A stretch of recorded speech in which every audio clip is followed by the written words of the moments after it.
എല്ലാവർക്കും സാദര നമസ്കാരം. എല്ലാ പ്രിയപ്പെട്ടവർക്കും സ്നേഹത്തിന്റെ ഭാഷയിൽ ഭഗവാൻ ശ്രീരാമചന്ദ്രന്റെ നാമത്തിൽ സ്നേഹ സാദരം. ഓം ശ്രീ ഗുരുഭ്യോ നമഃ.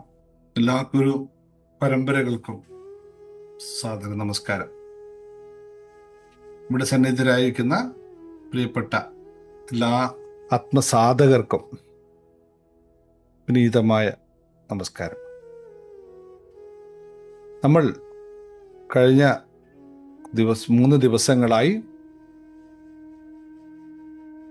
രാമന്റെ പാതയിലൂടെ, രാമായണത്തിലൂടെ, രാമന്റെ അയനത്തിലൂടെയുള്ള യാത്രയായിരുന്നു. അധ്യാത്മ രാമായണത്തിൻ്റെ കളിപ്പാട്ടിലൂടെ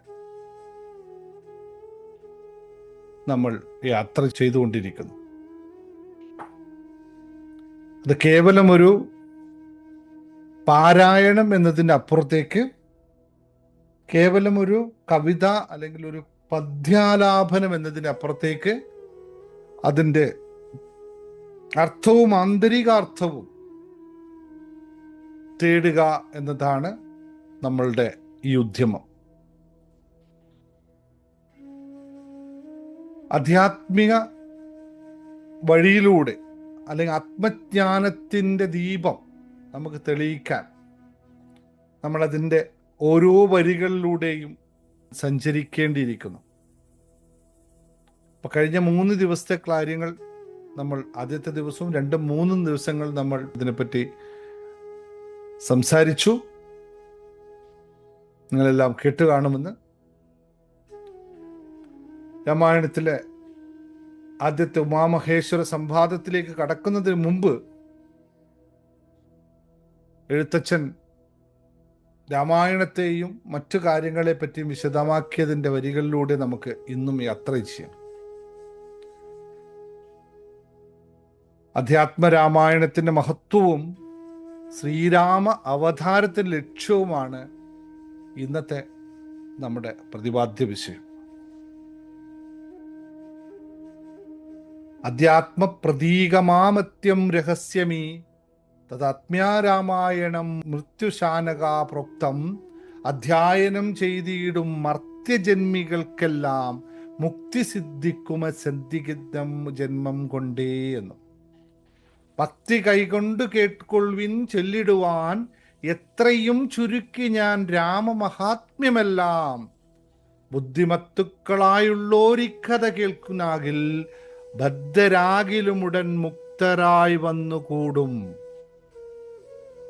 ധാത്രീഭാരത്തെ തീർപ്പാൻ ബ്രഹ്മാതിദേവഗണം പ്രാർത്ഥിച്ചു ഭക്തിപൂർവം സ്വോത്രം ചെയ്തതു മൂലം യുഗാബ്ദി മധ്യേ ഭോഗിസക്തമനായിടുന്ന മെത്തമേൽ യോഗനിദ്ര ചെയ്തിടും നാരായണൻ.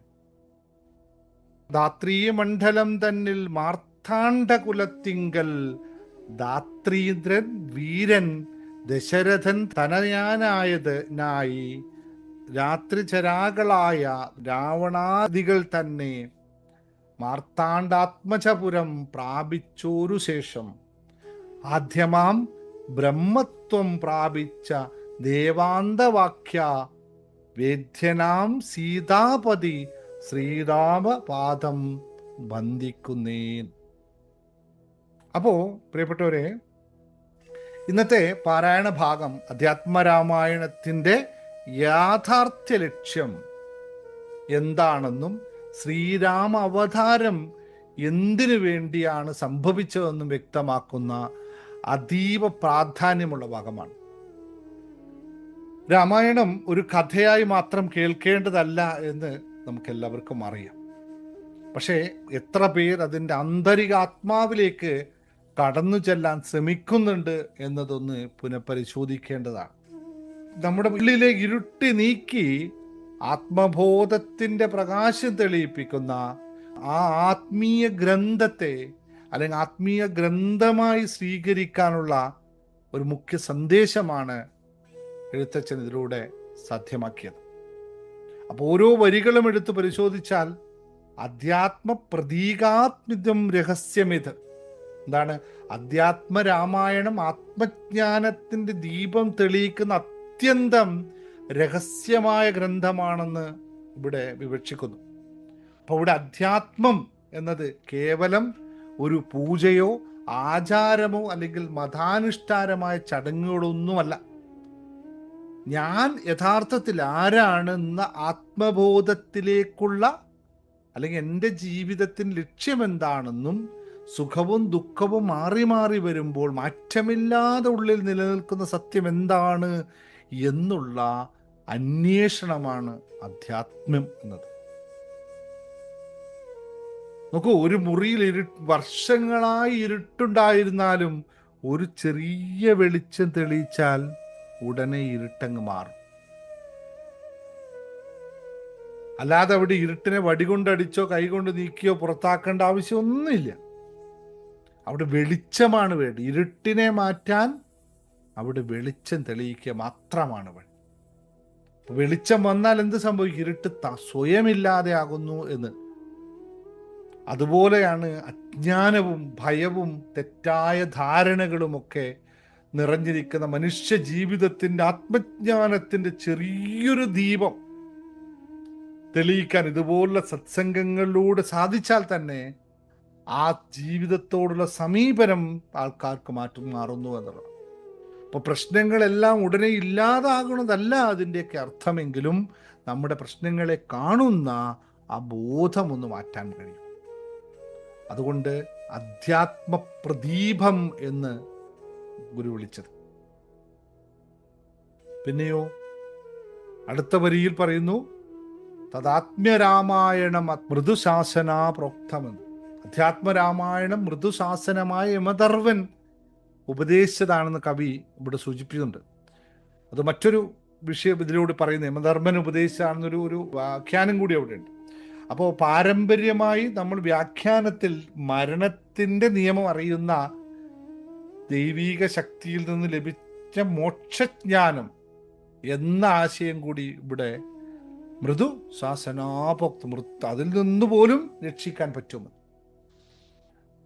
അതുമായി അനുബന്ധപ്പെട്ട ഒരുപാട് കഥകൾ കേട്ടിട്ടുണ്ടാകും. പക്ഷെ ഇപ്പോൾ നമ്മൾ അതിൻ്റെ സമയമല്ലാത്തതുകൊണ്ട് ഉപകഥകളിലേക്ക് പോകുന്നില്ല.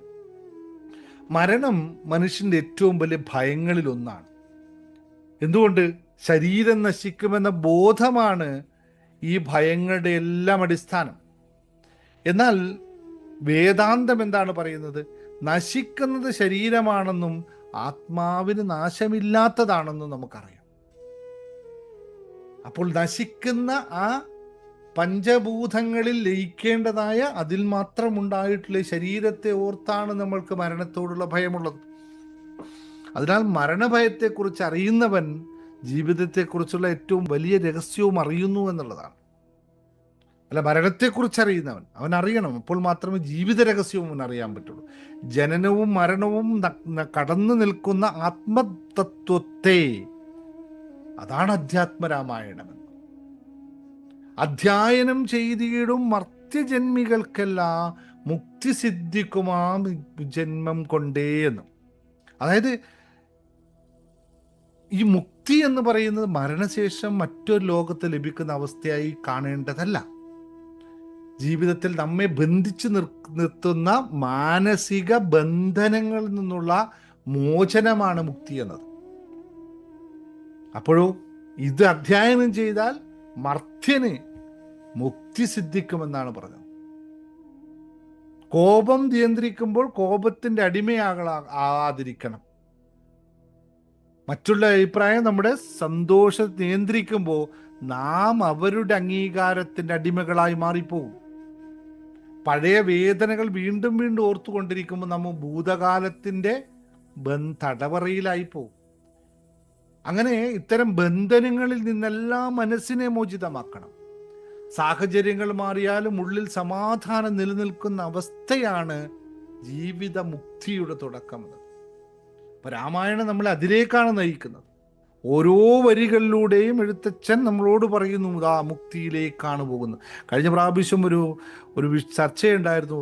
എന്തുകൊണ്ടാണ് അധ്യാത്മരാമായണം എഴുത്തച്ഛൻ പരമപുരുഷനായ ഭഗവാനെ ദൈവത്തിന് തുല്യം പ്രതിഷ്ഠിക്കുകയും മറ്റെല്ലാ രാമായണങ്ങളും അതൊരു അയനം മാത്രമാക്കി മാറ്റുകയും ചെയ്തത്.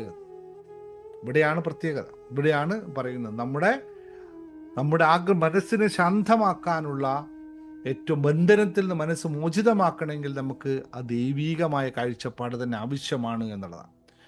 പിന്നെ പറയുന്നത്, ഭക്തി കൈകൊണ്ട് കേട്ടുകൊള്ളുവിൻ, ചൊല്ലിടുവാൻ എത്രയും ചുരുക്കി ഞാൻ ആ രാമമഹാത്മ്യമെല്ലാം എന്ന്.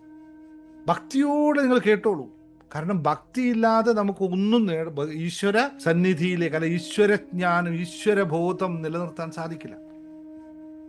അപ്പൊ ശ്രീരാമന്റെ മഹത്വം മുഴുവനായി വിവരിക്കാൻ മനുഷ്യന്റെ വാക്കുകൾ കൊണ്ട് മാത്രം സാധിക്കില്ല.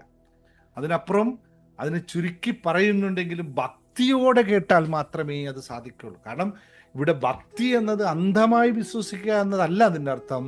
മനസ്സിനെ തുറന്നു വെച്ച്, മുൻവിധികളെല്ലാം മാറ്റിവെച്ച്, ഓരോ സംഭവവും നീ സ്വന്തം ജീവിതവുമായി ബന്ധപ്പെടുത്തി യുക്തിയോടെ, അല്ലേ, ഗുരു അങ്ങനെ തന്നെയാണ് ഗീത മുഴുവൻ പറഞ്ഞിട്ടും ഉപദേശിച്ചു കൊടുത്തിട്ടും ഭഗവാൻ അർജുനനോട് പറയും, ഇതെല്ലാം ഞാൻ പറഞ്ഞു തരും, പക്ഷെ നീ നിന്റെ യുക്തി ഉപയോഗിച്ച് മാത്രമേ പ്രവർത്തിക്കാവൂ.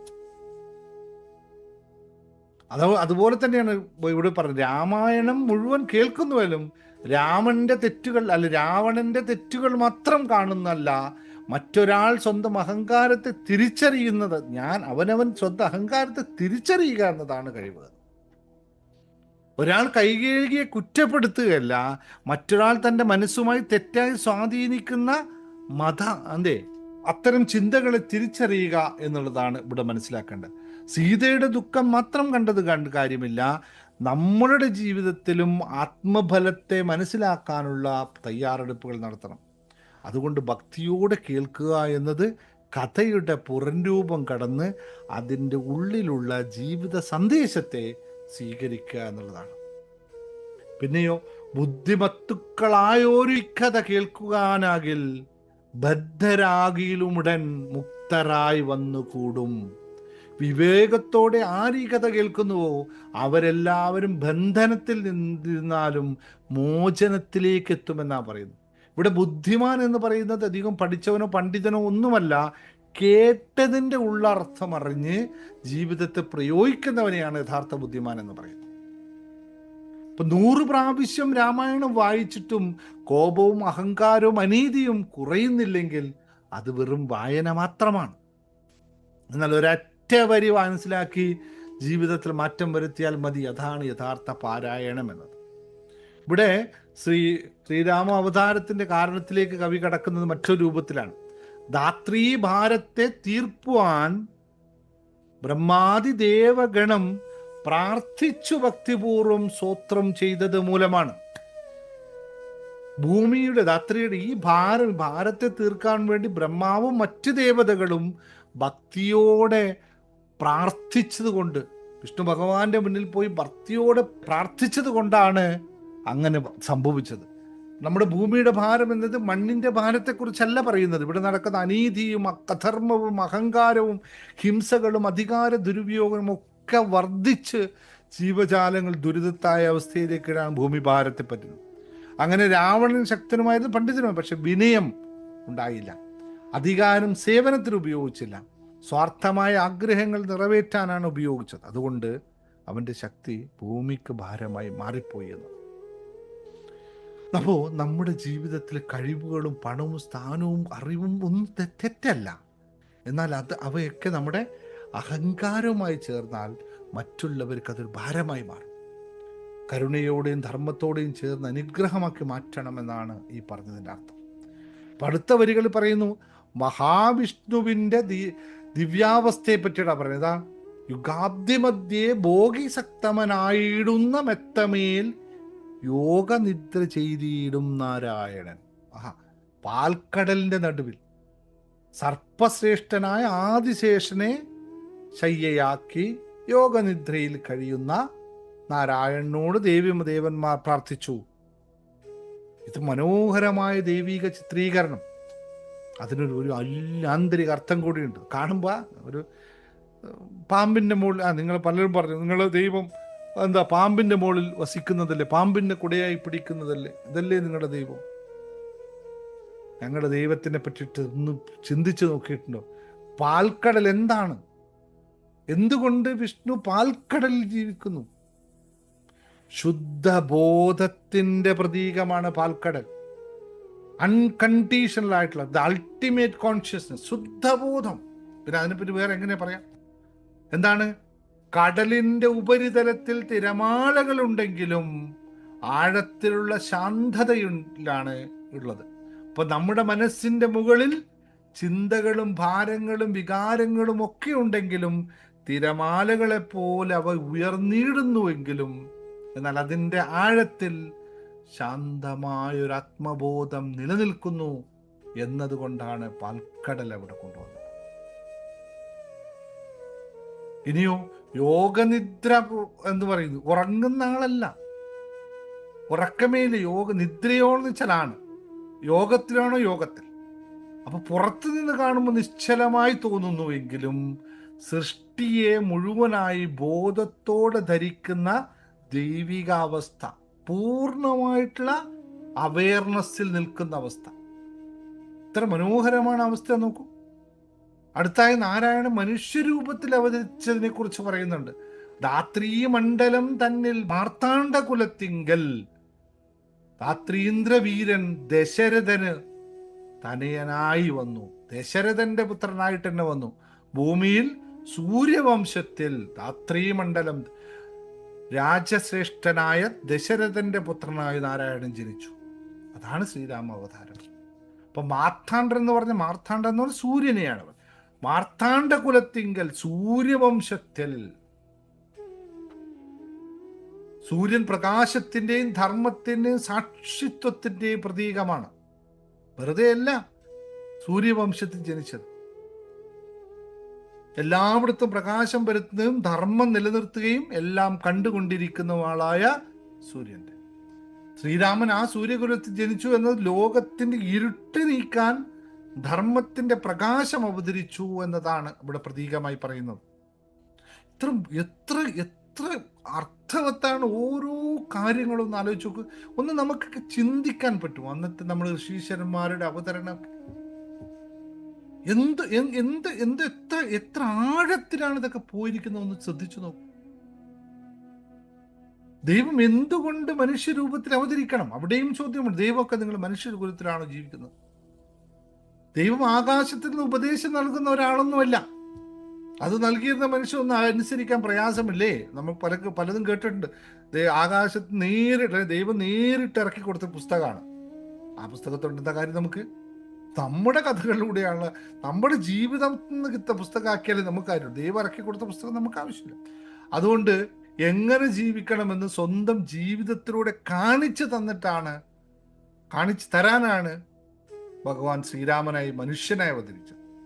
അവിടെ എന്താണ്?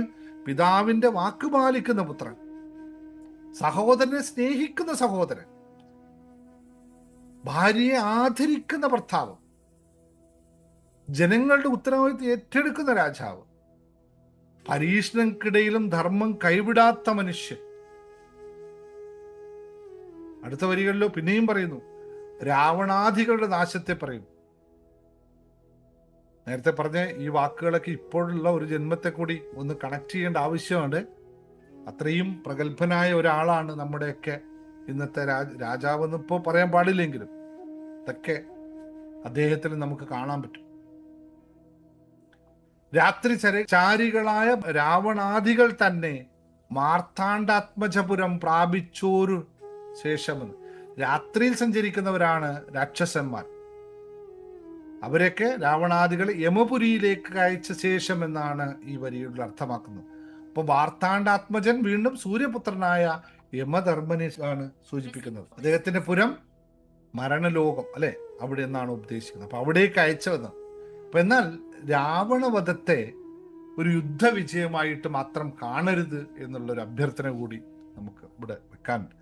കാരണം അഹങ്കാരത്തിന്മേലുള്ള ധർമ്മത്തിന്റെ വിജയം, അല്ലെങ്കിൽ അധർമ്മത്തിന്മേലുള്ള നീതിയുടെ വിജയം, നിയന്ത്രണമില്ലാത്ത ആഗ്രഹത്തിന്മേലുള്ള ആത്മനിയന്ത്രണത്തിന് വിജയം എന്ന നിലയിലാണിത് മനസ്സിലാക്കേണ്ടത്. രാവണൻ പുറത്തുള്ള ഒരാളായിരുന്നു ഇപ്പൊ കാണേണ്ട ആവശ്യമില്ല.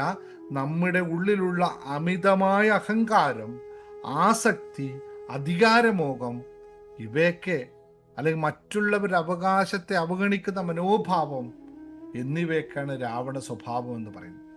അപ്പൊ ശ്രീരാമനെ ഹൃദയത്തിൽ സ്ഥാപിക്കുക എന്നത് നമ്മുടെ ഉള്ളിലുള്ള ഈ രാവണ ഗുണങ്ങളെ തിരിച്ചറിഞ്ഞ് ജയിക്കുക എന്നുള്ളതാണ്. ഇവിടെ വീണ്ടും എഴുത്തച്ഛൻ വന്ദിക്കുന്നത് ശ്രീരാമന്റെ പരമമായ ആത്മസ്വരൂപത്തെയാണ്.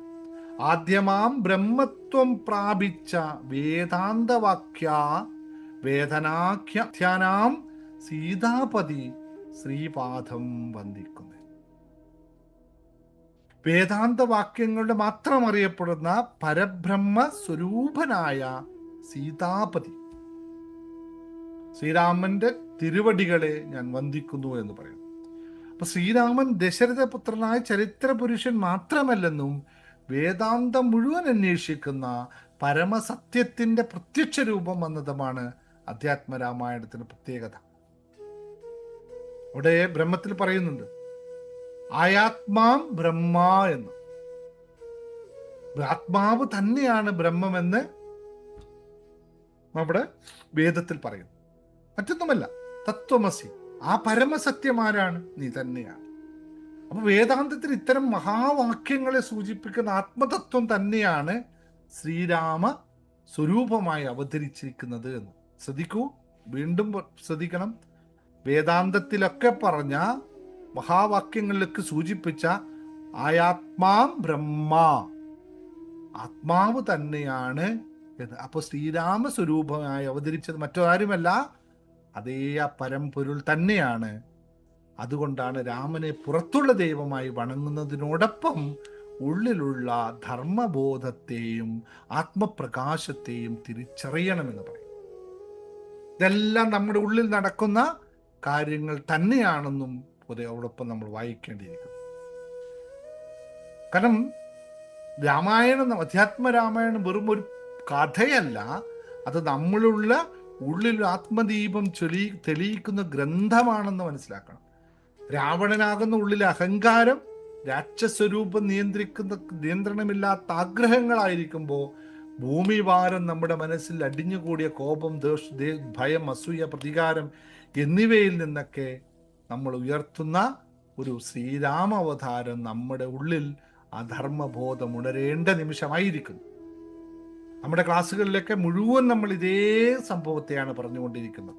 ഈ ബോധം ഉണരുമ്പോൾ മനസ്സിന്റെ ഭാരം കുറയും, അഹങ്കാരം ക്ഷയിക്കും, ജീവിതത്തിന്റെ വ്യക്തതയും സമാധാനവും, ജീവിതത്തിലൊരു വ്യക്തത സമാധാനവും ഒക്കെ അതാണ് നിങ്ങൾക്ക് വന്നുകൊണ്ടിരിക്കുന്നത്. ഇപ്പോൾ ക്ലാസ്സിൽ ചേർന്നപ്പോൾ ചെയ്തുകൊണ്ടിരിക്കുമ്പോൾ, പ്രാക്ടീസ് ചെയ്തപ്പോൾ ഈ തെളിയലാണ് ഇവിടെ വന്നുകൊണ്ടിരിക്കുന്നത്. അതാണ് അജ്ഞാനത്തിന്റെ ഇരുട്ട് നീക്കി ആത്മജ്ഞാനത്തിന് ദീപം തെളിയിക്കുകയാണ് നിങ്ങൾ ഓരോരുത്തരോട് ചെയ്തത്. തുടക്കത്തിൽ ഞാൻ വരുമ്പോൾ കേട്ട അതേ ശ്ലോകങ്ങളൊക്കെയും ആ അജ്ഞതയിൽ നിന്നുള്ള പ്രകാശനമാണ് കണ്ടത്. കോപത്തിന്റെയും അഹങ്കാരത്തിന്റെയും ഭയത്തിന്റെയും അസൂയയുടെയും ഒക്കെ ബന്ധനങ്ങളിൽ നിന്നും നിങ്ങളെല്ലാവരും മോചിക്കപ്പെട്ടുകൊണ്ടിരിക്കും. അപ്പൊ രാമായണത്തെ കഥയായി മാത്രം വായിക്കാതെ അതിൻ്റെ ധർമ്മ സന്ദേശം ജീവിതത്തിൽ പ്രയോഗിക്കാൻ ജ്ഞാനം നൽകണമേ എന്ന് ആത്മാർത്ഥമായി പ്രാർത്ഥിക്കണം. തൻ്റെ ഉള്ളിലുള്ള രാവണ സ്വഭാവത്തെ തിരിച്ചറിയുകയും അതിനെ ജയിക്കാനും ശക്തി നൽകണമേ എന്ന് പ്രാർത്ഥിക്കണം. ശ്രീരാമന്റെ ധർമ്മവും സീതാദേവിയുടെ ശുദ്ധിയും ലക്ഷ്മണന്റെ സേവനവും ഹനുമാന്റെ ഭക്തിയും നമ്മുടെ ജീവിതത്തിൽ നിറയാനായി പ്രാർത്ഥിക്കണം.